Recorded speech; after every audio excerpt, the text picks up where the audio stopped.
ñun ñi nga xam ne dañoo bokk ci mouvement ànd dooleel docteur Moussa Diédhiou suñu xol a ngi metti suñu mébét jooy nañ ko fu ne waaye dafa am loo xam ne dañ ko seetlu parce que dama jàpp ne bu ñuy politique bu ñuy ànd dañuy àndu dëgg bu ñuy ànd di uti dañuy ànd dëgg bu ñu demee uti bu ñu amee nu mu tuuti ñu mën ko séddu gannaaw nag am na loo xam ne ci ay fan ci ginnaaw moo xew Sénégal ñu ciy jaajëfal le président de la République ci acte bi nga xam ne jël na ko un acte de républicain ñëpp di ko doon xaar ni day def candidat mu taxaw devant tous les Sénégalais ne il n'est plus candidat donc loolu képp kuy républicain da nga ko war a rafetlu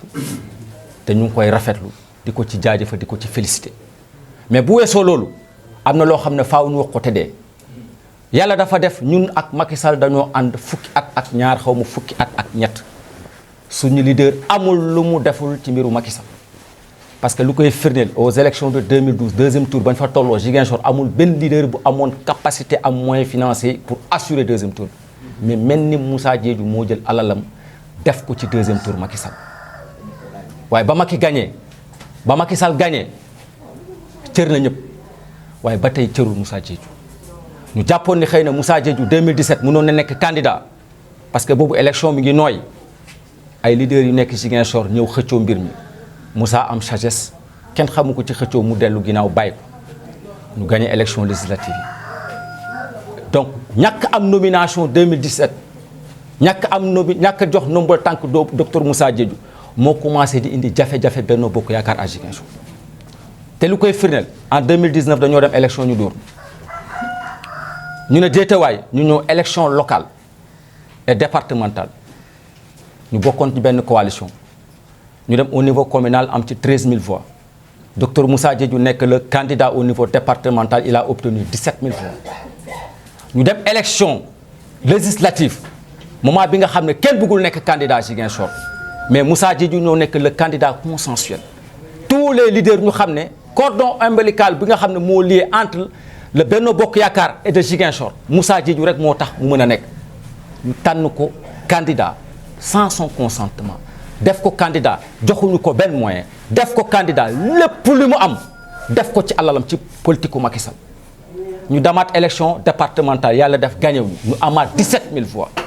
donc ce qui veut dire que 17 000 voix yooyu c'est son électorat bi nga xam ne peut-être moom lay topp te am nañu njort ni loolu ëpp na loolu waaye loo tax waa Ziguinchor ba tey joxuñu ko nopp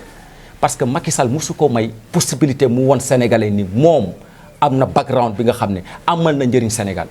am na loo xam ne mën na fa taxawee Sénégalais mais ay leaders yoo xam ne ñu ngi fii ci réew mi nekk fii Ziguinchor chaque jour ñu ngi combine suba ngoon guddeeg bëccëg bëgguñu Moussa Diédhiou am dara parce que dañoo jàpp ni Moussa bu amee dara ñoom xëy na ñu bàyyi politique te je pense que loolu warloon animé waa Benno Bokk Yaakaar parce que Moussa Diédhiou ngor ak jëmm jëf ju baax rek la leen mës a ji Moussa Diédhiou du combine Moussa Diédhiou du deal raison de plus mën nañ ne loolu moo tax na ba nit ñi dina il est victime de sa nature parce que ñenn ñi dañuy naan boo gisee du ngeen am dara Moussa du wax ak mais Moussa kilifa la Moussa fi mu toll dans sa vie dafa war a nekk un fédérateur te tey loolu la nekk di woon waa Sénégal loolu la woon waa Ziguinchor Benno Bokk Yaakaar amul kenn ku mën a woo sa morom mais mel ni Moussa Diédhiou moo am courage ki mu woo si ñoom kenn ku ne di nga ko wuyu kon bu la yàlla may loolu say nawle say mbokk dañ la war a jox cër waaye nag li ñu mën a wax askan bi mooy ànd neex na waaye tamit tas dagan na boo ànd ak nit ay at amalu la njëriñ parce que dañoo jàpp ne Moussa Diédhiou moo amal Macky Sall njëriñ waaye Macky Sall amalagul Moussa Diédhiou njëriñ te nag dañoo nekk ci coalition boo xam ne li Macky Sall servir ay leader amul benn leader bu mës a am courage ñoo ne Moussa Diédhiou donte musoo am dara waaye tey de dinaa indil ñu sax au moins benn femme de ménage ñu jëlal ko au nom de ton mouvement amul kenn ku mës a sedd Macky Sall Moussa Diédhiou Macky Sall sedd ko ay nit yu mu sedd Ziguinchor kenn seddul Moussa Diédhiou aujourd'hui certains ils rasent les murs parce que ñemewuñu dajeek Moussa Diédhiou ngir kersa ak gàcce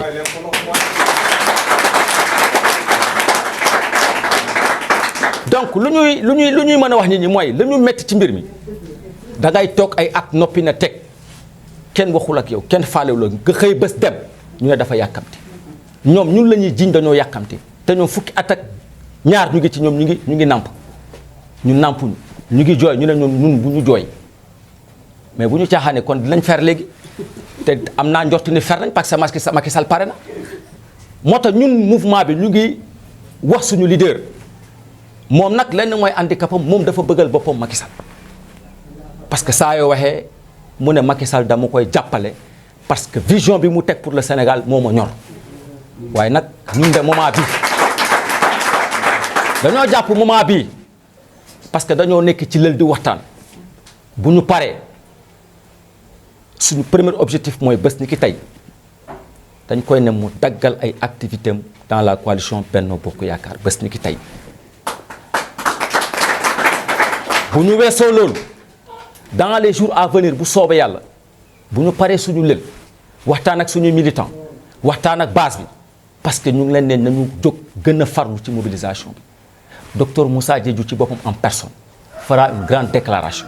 pour dire aux Ziguinchorois et à l'opinion nationale et internationale quel candidat il va soutenir aux élections présidentielles qui va venir te loolu du maanaam loolu nit duñu ko tere neexaluñu kenn ku mu neex wax ak ñun suñuy buntu tëjaluñ ko kenn bés ni ki tey suñuy buntu ñun le mouvement du docteur Moussa Diédhiou amul kenn ku ñu tëjal suñu buntu ibbil nañ suñuy buntu képp koo xam ne acteur politique nga national et international local ba nga wax ak ñun la voie est libre. Nous sommes véritablement déçus, plus que déçus d'ailleurs, parce que véritablement pendant 12 années de compagnonnage avec le président de la République, pendant 12 années de loyauté, de sincérité, alors à aucun moment donné notre leader n'a pas eu l'occasion d'offrir à la population de Ziguinchor qu'il aime tant de servir, de mettre à son expertise et son expérience au profit de la population de Ziguinchor et au-delà, celle du Sénégal. Nous sommes véritablement frustrés parce que vous savez, tout le monde le sait, Moussa Diédhiou, c'est un homme politique qui symbolise, n'est-ce pas, beaucoup de valeurs. C'est un homme politique qui représente beaucoup de choses dans la ville de Ziguinchor. C'est un homme politique qui cristallise toutes les attentions. C'est un homme politique, n'est-ce pas, qui est estimé et par les militants du pouvoir, tout comme les militants de l'opposition. Il n'y a pas quelqu'un que vous allez rencontrer dans la ville de Ziguinchor qui va dire, n'est-ce pas, des choses qui ne sont pas, n'est-ce pas, bonnes à l'endroit de notre leader, Dr Moussa Diédhiou. C'est véritablement ça qui fait que nous sommes frustrés. Cela confirme ce que je suis en train de dire, parce que j'ai dit qu'il y a manifestement un manque de respect de la part des responsables de la mouvance présidentielle au niveau de Ziguinchor. Comment peut-on penser qu'à moins de 24 heures de cette grande rencontre de la coalition de Benno Bokk Yaakaar, qu'au moment où on est en train de parler, que notre leader ne soit pas informé de cette situation-là, hein? Cela confirme tous les propos que je suis en train de tenir présentement. C'est véritablement désolant. Mais tout de suite et maintenant, je ne peux pas le dire. Mais ce qui est sûr et certain,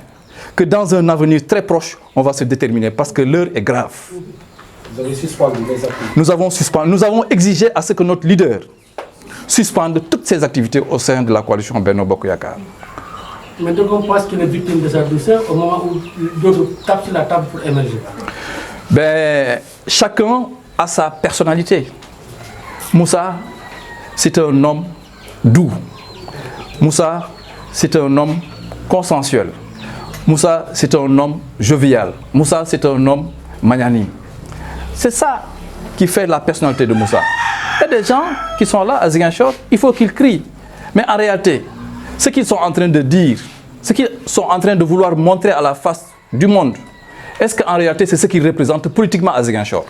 Vous le savez très bien à Ziguinchor que Moussa est un poids politique indéniable. Tout le monde le sait. Simple coïncidence, hasard ou stratégie? Est-ce que ce n'est pas un appel du pied au moment où le gouvernement a été dissous? Est-ce que vous ne faites pas un appel du pied en prenant cette décision? Véritablement, c'est une véritable coïncidence. C'est une véritable coïncidence. Mais comme ce qui est arrivé, nous pensons que nous allons avoir une écoute attentive de la part des responsables nationaux de Benno Bokk Yaakaar, eu égard à tout le travail que Moussa Diédhiou a fait dans la ville de Ziguinchor.